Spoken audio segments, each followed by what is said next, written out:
और मिल्कीपुर में उपचुनाव के लिए बीजेपी ने अभी तक अपने प्रत्याशियों का ऐलान नहीं किया है। वहीं अखिलेश ने एक बार फिर अयोध्या के मिल्कीपुर में जीत का दावा किया है।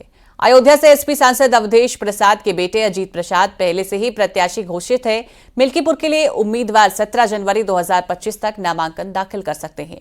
बीजेपी भी अपने प्रत्याशी की घोषणा 14 जनवरी तक कर सकती है। ये रिपोर्ट देखिए।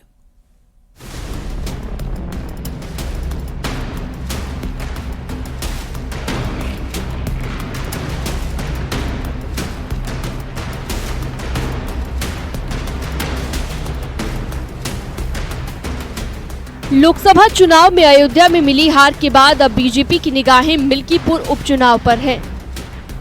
2022 के विधानसभा चुनाव में मिल्कीपुर सीट समाजवादी पार्टी जीती थी, लेकिन अब 2025 के उपचुनाव में बीजेपी ये सीट उससे छीनना चाहती है।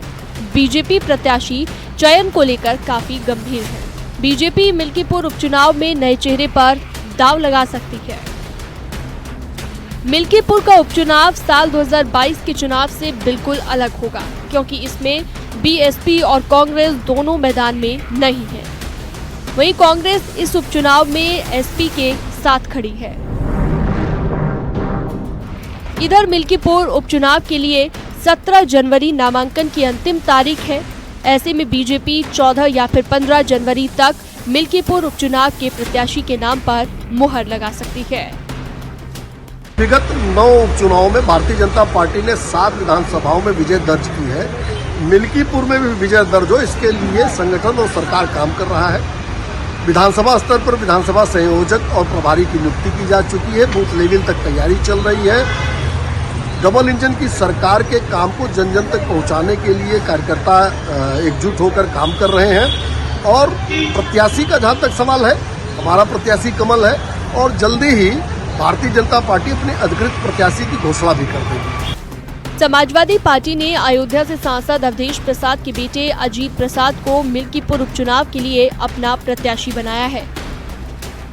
यहीं से माननीय अखिलेश यादव का ये 27 में जो चुनाव होना है, ये मिल्कीपुर का चुनाव इस बात का संकेत देगा कि समाजवादी पार्टी की सरकार माननीय अखिलेश यादव जी के नेतृत्व में, समाजवादी पार्टी इंडिया गठबंधन के नेतृत्व में रास्ता साफ हो जाएगा।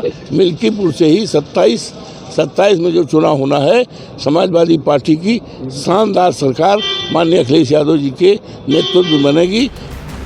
वहीं अखिलेश यादव का ये मानना है कि इंडी गठबंधन वैसे ही मजबूत है जैसा पहले दिन था। रही बात मिल्कीपुर उपचुनाव की, तो समाजवादी पार्टी जीत रही है। इंडिया गठबंधन वैसा ही इंटैक्ट है।